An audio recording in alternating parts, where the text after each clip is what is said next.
Hi hello welcome to eagle media works. నాసి రకమైన quality ఒక్కటే కాకుండా మీ పిల్లలకి కమర్షియల్ ఫుడ్ ఇచ్చారంటే దానితో పాటు కలుషిత ఆహారం ఇచ్చినట్టే. ఎన్విరాన్మెంటల్ వర్కింగ్ గ్రూప్ అంటే EWG 190 samples commercial baby food మీద టెస్టులు చేశారు. అందులో ఆర్గనోఫాస్ఫేట్, మెథామిడిఫోస్ 9.4%, ఆర్గనోఫాస్ఫేట్, యాసిఫేట్ 7.8% లాంటి పెస్టిసైడ్స్ కూడా ఉన్నాయి. దీనికన్నా ముందు 1995లో టెస్ట్ చేసినప్పుడు కూడా అంతే ఉన్నాయి.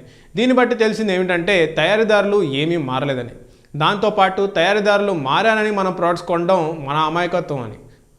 కమర్షియల్ బేబీ ఫుడ్స్ రోజు పిల్లలకి 2 సార్లు పెట్టడం వల్ల ఆర్సెనిక్ కంటెంట్కి 50 రెట్లు ఎక్కువగా తీసుకుంటున్నారని ఒక రీసెర్చ్ వెల్లడించింది. అదే రీసెర్చ్లో మెదడుకి, కిడ్నీకి హాని కలిగించే కాడ్మియం అనే ప్రమాదకరమైన మెటల్ని 150 రెట్లు, శరీరానికి హానికరమైన లెడ్ని 8 రెట్లు ఎక్కువ తీసుకుంటున్నామని వెల్లడైంది. బేబీ రెడీ మీల్స్ అని బయట అమ్మే ప్రొడక్ట్స్ వల్ల అవసరమైనప్పుడు వేడి చేసుకొని తినే కంఫర్ట్ మనకి వస్తుంది, కానీ అందులో ఉండే ఫురాన్ అనే కెమికల్ వల్ల మనకి క్యాన్సర్ వస్తుంది. చాలా కమర్షియల్ బేబీ ఫుడ్స్లో కలర్ వేసి టేస్ట్ యాడ్ చేసిన బెంజిన్ అనే కాంపౌండ్ ఉంటుంది. దీనికి నిప్పు అంటుకునే తత్వం కూడా ఉంది. ఇదే కాంపౌండ్ని క్రూడ్ ఆయిల్లో, గ్యాసోలిన్లో, సిగరెట్లో కూడా వాడతారు. వీటి వల్ల క్యాన్సర్ వస్తుందని ల్యాబొరేటరీ టెస్టులు అలాగే జంతువుల మీద కూడా పరీక్షలు జరిపాక తెలుస్తుంది. 2013లో అమెరికన్ క్యాన్సర్ సొసైటీ కూడా వీటి వల్ల లూకెమియా అలాగే వేరే బ్లడ్ సెల్స్ని ఎఫెక్ట్ చేసే క్యాన్సర్ వస్తుందని తెలిపింది. పిల్లల కోసం అని తయారు చేసిన కమర్షియల్ బేబీ ఫుడ్లో ఉండే క్యారెట్స్లో అలాగే క్యారెట్ జ్యూస్లో ఎక్కువగా ఈ బెంజిన్ వాడుతున్నారని తెలుస్తుంది. మనం ఇంట్లో చేసుకునే క్యారెట్ జ్యూస్లో ఈ కాంపౌండ్ ఉండదు. ఇది ఇక్కడితో ఆగదు. అన్ని కమర్షియల్ బేబీ ఫుడ్స్లో ఫ్యూమోనిసిన్ అనే కెమికల్ వల్ల అన్నవాహికకి క్యాన్సర్ వచ్చే ప్రమాదం ఉంది.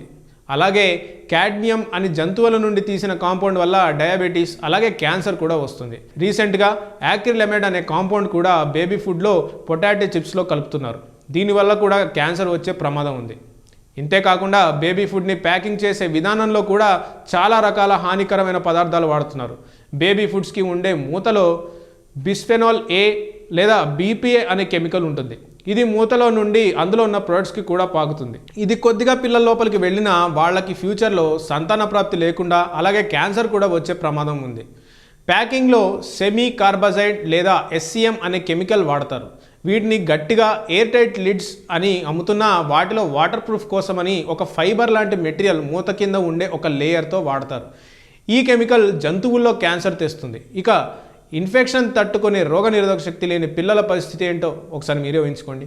ఈ మధ్య కొత్త ప్యాకింగ్ వాడకుండా రీసైకిల్డ్ ప్యాకెట్స్ వాడుతున్నారు. వీటిల్లో ఉన్న మినరల్ ఆయిల్, సాచురేటెడ్ హైడ్రోకార్బన్స్ లేదా MOSH ఫుడ్ ప్యాకెట్కి అంటుకోవడం వల్ల దానిలో కూడా వెళుతుంది. ఇలాంటి MOSH కెమికల్స్ చాలా వాడుతున్నారు. వీటి వల్ల ఫుడ్ కలుషితం అవుతుంది. ఇవి శరీరంలోకి వెళతాయి కానీ అంత సులభంగా డైజెస్ట్ అవ్వవు. లివర్లో, హార్ట్లో, లింఫ్ నోడ్స్లో పేరుకొని తర్వాత ఆ పార్ట్స్ అన్నీ డ్యామేజ్ అవుతాయి లేదా రోగాలు వస్తాయి. ఇది చాలా ప్రమాదకరమైనది. రీసెంట్గా చేసిన టెస్ట్లో ఈ MOSH పదార్థాలు అన్నీ కమర్షియల్ బేబీ ఫుడ్స్లో ఉన్నాయి. అసలే ఎక్కువగా కనబడిన వస్తువులు అన్నీ నోట్లో పెట్టుకుంటారు. బేబీ ఫుడ్ మీద ఉన్న మూతలు కూడా పెట్టుకునే అవకాశం ఉంది. దీనివల్ల అర్థమవుతుంది ఏమిటంటే మనకి తెలియకుండానే చేతులారా మన పిల్లలకి విషంతో నిండి ఉన్న కమర్షియల్ బేబీ ఫుడ్ పెడుతున్నాం. సో రాబోయే ఎపిసోడ్లో లా ప్రకారం ఇలాంటి కలుషిత ఆహారం నుండి కాపాడుకోవడానికి ఎలాంటి లీగల్ ఫ్రేమ్వర్క్స్ ఉన్నాయో ఒకసారి చూద్దాం. ఈ వీడియో కనుక నచ్చినట్లయితే లైక్ చేయండి, కామెంట్ చేయండి, షేర్ చేయండి. మరిన్ని వీడియోల కోసం please subscribe to eagle media works. Thank you. Like and subscribe Eagle Health and Beauty.